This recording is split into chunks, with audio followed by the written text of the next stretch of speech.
Hello दोस्तों, तो मेरा सफ़र अब शुरू हो गया है। घर से स्टेशन, स्टेशन से आगे कहाँ कहाँ जाऊंगी और कैसे कैसे एंजॉय करूंगी आप लोगों को ज़रूर बताऊंगी, तो बने रहिएगा मेरे साथ। हेलो दोस्तों, मैं हूँ उसलापुर स्टेशन में। आप लोगों को दिखाती हूँ, बहुत ही सुंदर बन गया है स्टेशन, बिल्कुल नया, बहुत ही बढ़िया। पहले बहुत ही छोटा सा था, बहुत अच्छे तरीके से बन गया है। तो हमारे शहर का एक नया स्टेशन जो कि अभी अभी डेवलप हुआ है, तो बस वहीं से हमारी ट्रेन आने वाली थी और हम आ गए स्टेशन में, जहाँ पर बहुत सारी नई नई चीज़ें दिख रही हैं। बहुत ही अच्छी तरीके से इसे डिज़ाइन किया गया है। काफ़ी सारा काम अभी हो गया है और काफ़ी सारा काम अभी भी बचा हुआ है। धीरे धीरे बहुत ही सुंदर तरीके से बन जाएगा ये स्टेशन। रात के बज रहे हैं करीबन 9 और हम कर रहे हैं अपनी ट्रेन का इंतज़ार। फाइनली ट्रेन आ गई, हम ट्रेन में बैठ गए और हमारा सफ़र शुरू हो गया है यहाँ से।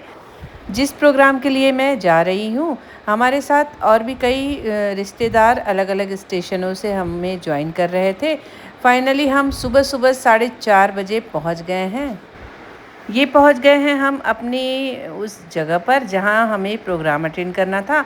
ये है बहुत ही शानदार सा एक रिसॉर्ट या होटल भी बोल सकते हैं, जो कि बहुत ही सुंदर था। आपको देखकर समझ में आ ही रहा होगा।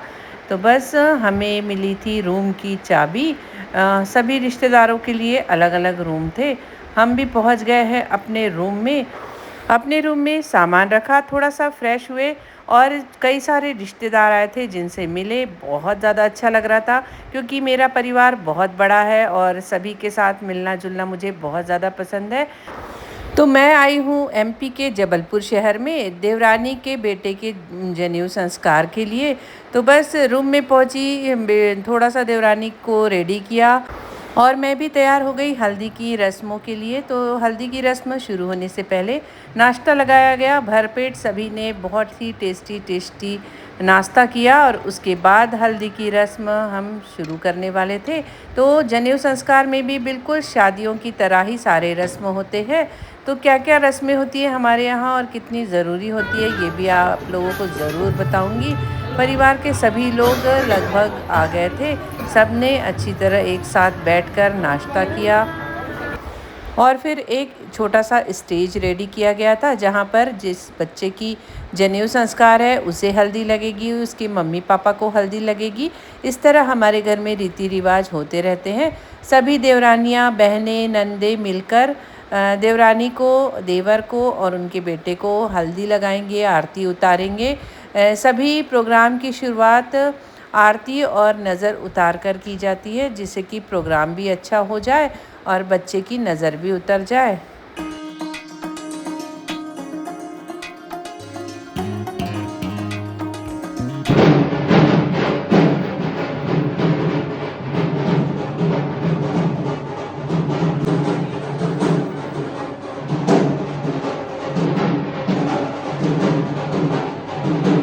सभी ने एक दूसरे को भी बहुत अच्छी तरह हल्दी लगाई। उसके बाद ढोल वाले आए थे। तो हल्दी की रस्म हो और ढोल पर डांस न हो, ऐसा तो हो ही नहीं सकता। सारे लोगों ने मिलकर फूलों की बौछार की और ढोल पर जोर शोर से डांस शुरू किया।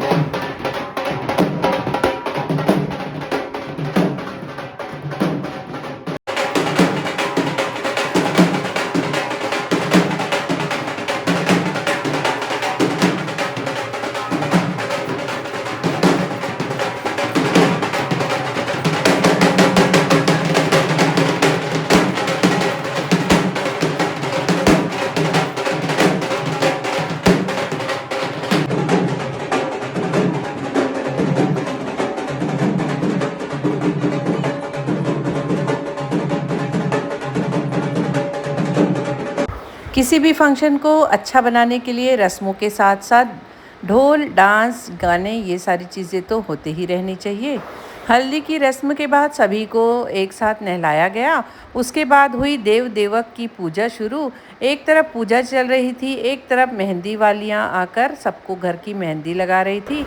फिर शाम के करीबन 7 बज रहे हैं, हम रेडी हो गए हैं शाम की संगीत की प्रोग्राम के लिए। क्योंकि शाम को कोई और रस्में नहीं होनी थी, तो हमने सोचा पारिवारिक संगीत का कार्यक्रम किया जाए। तो बस सारे परिवार के लोगों ने मिलकर अपने अपने परफॉर्मेंस दिए।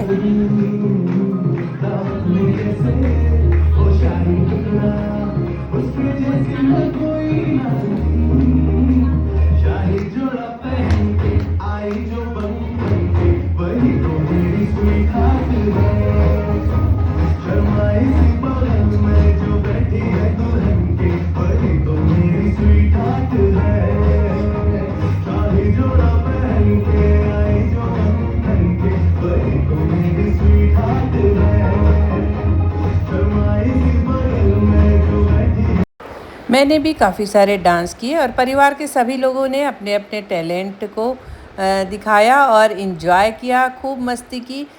और काफ़ी दिनों बाद परिवार के सभी लोग इकट्ठा हुए थे, तो सबने एक साथ समय बिताया और आज की संध्या का बहुत आनंद उठाया। कहते हैं ना, इसीलिए परिवार का बड़ा होना बहुत ज़रूरी है, क्योंकि परिवार बड़ा रहेगा तो रिश्तेदार बढ़ेंगे और रिश्तेदार जब एक दूसरे से मिलेंगे तो कुछ अलग ही मस्ती, कुछ अलग ही माहौल बन जाता है। तो मेरा मायके परिवार हो चाहे ससुराल परिवार हो, बहुत ही बड़ी फैमिली है, कुछ न कुछ फंक्शन चलते ही रहते हैं और हम इकट्ठा मिलकर इन फंक्शनों को एंजॉय करते हैं और एक दूसरे से मिलते हैं, जिससे कि प्रेम भी बढ़ा रहे और एक दूसरे का साथ भी बना रहे। एक डांस पतिदेव और मैंने भी एक साथ किया, कपल डांस। पतिदेव बहुत अच्छा तो नहीं करते, लेकिन थोड़ा बहुत साथ दे देते हैं, उसी में मैं खुश हो जाती हूँ और मेरे साथ साथ परिवार के सभी लोग खुश हो जाते हैं। तो सबने अपनी अपनी एक एक परफॉर्मेंस दी, फिर हम पूरे परिवार ने मिलकर एक साथ डांस किया, अंताक्षरी खेली और कुछ गेम का मज़ा भी लिया। इस तरह से करीबन 1.5-2 घंटे हम सभी ने इस संगीत संध्या का आनंद लिया और उसके बाद आई बारी खाने की। तो खाने में भी बहुत सारी वैरायटी की चीज़ें बनी थी, सभी ने खाना खाया, एंजॉय किया।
जिन गानों पर हमने डांस किया वो मैं आपको नहीं सुना रही हूँ, क्योंकि कॉपीराइट आ जाता है तो बड़ी दिक्कत हो जाती है।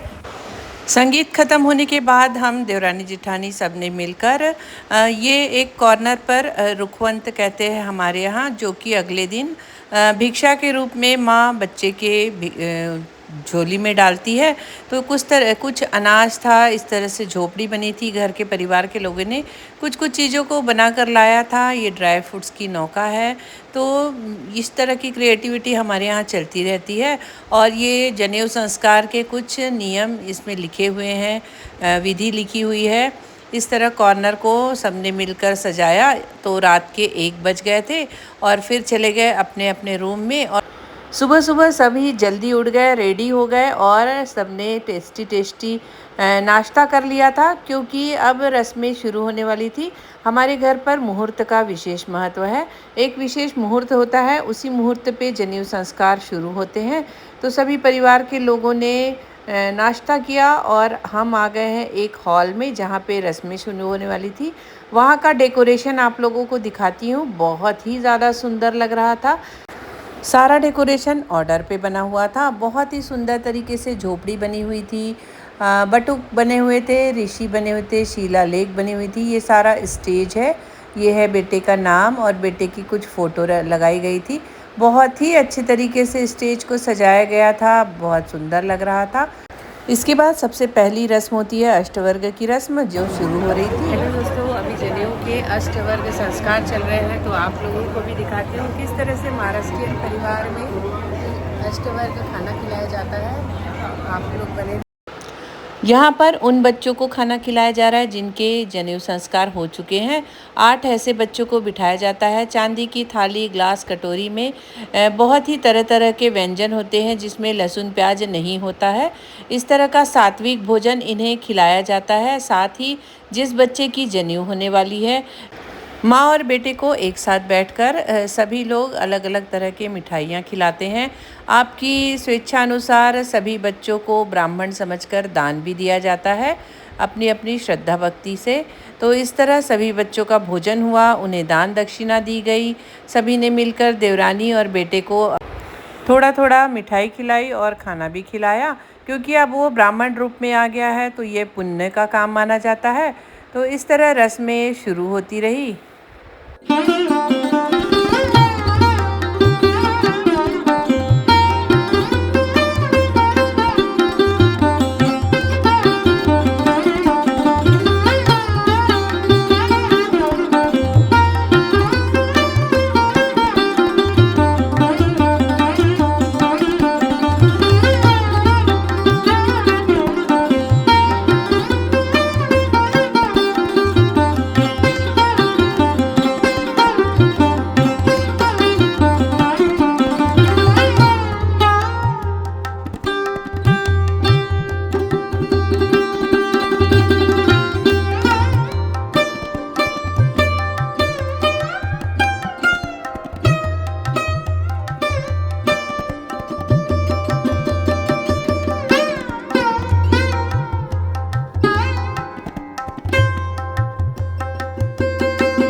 एक एक रस्में धीरे धीरे चल रही थी, और ये है वो हॉल जहाँ पर सारे लोग इकट्ठा हुए थे।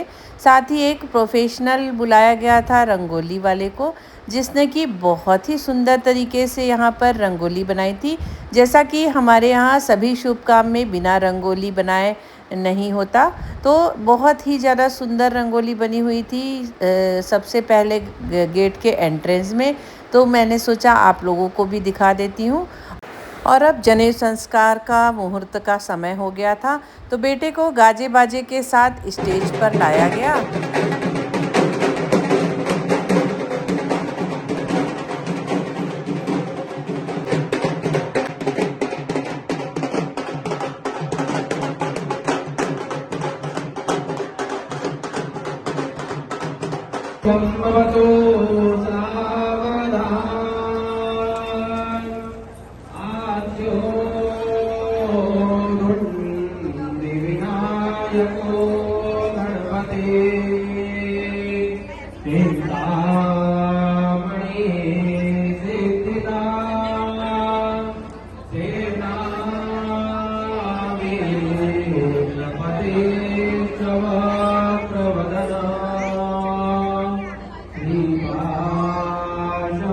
इस तरह 5 प्रकार के श्लोक पढ़कर जनेऊ विधि शुरू होती है।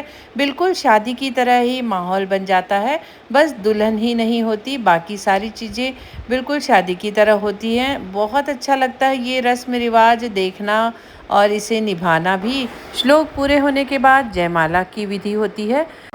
हमारे यहाँ पर इस विधि पर माँ इसे नहीं देखती है, तो वो दूसरे कमरे में गई थी। और जैसे ही यह विधि ख़त्म हुई, हम सारे लोग ढोल के साथ माँ को लेने के लिए गए, क्योंकि अगली रस्म के लिए माँ की ज़रूरत पड़ती है।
किसी भी प्रोग्राम के रीति रिवाज के साथ साथ अगर थोड़ी सी डांस मस्ती हो जाती है तो प्रोग्राम और भी अच्छा लगने लगता है। सभी ने स्टेज पर आकर बेटे को खूब आशीर्वाद दिया और उसके बाद अगली रस्म शुरू हुई, भिक्षा देने की रस्म। जैसा कि सभी को पता है, तो उसे और क्रिएटिव बनाने के लिए इस तरह फूलों की सज्जा बनाई गई थी। एक तरफ बालक बैठा है झोपड़ी के पास और उसकी माँ आएगी उसे भिक्षा देने के लिए। बेटा बोलेगा ओम भिक्षाम देही और माँ 5 अलग-अलग साड़ियाँ बदलकर उसे भिक्षा देने आएगी, अलग-अलग तरह के अनाज लेकर। ऐसी कुछ रस्म हमारे घर पर होती हैं। जो भी पुराने रीति रिवाज है उसके साथ-साथ अगर थोड़ी सजावट और क्रिएटिविटी कर दो तो प्रोग्राम और भी सुंदर लगने लगता है। इस तरह से देवरानी अलग-अलग अनाज से बेटे को भिक्षा दे रही थी और साथ में वहाँ जितने लोग थे सभी ने बेटे की झोली में भिक्षा दी। क्योंकि जनेऊ विधि के बाद अब यह वामन रूप में आ गया है, तो सभी ने बेटे को भिक्षा देकर उसका आशीर्वाद भी लिया।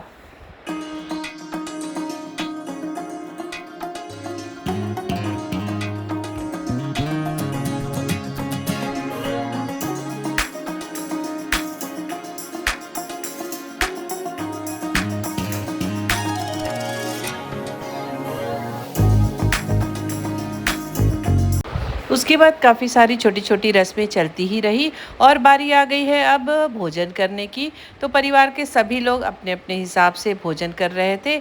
मेरे लिए काफ़ी सारी चीज़ें बिना लहसुन प्याज की बनी हुई थी, तो मैंने वो सारी चीज़ें खाईं, लेकिन बहुत ही मज़ा ही आ गया इस प्रोग्राम में।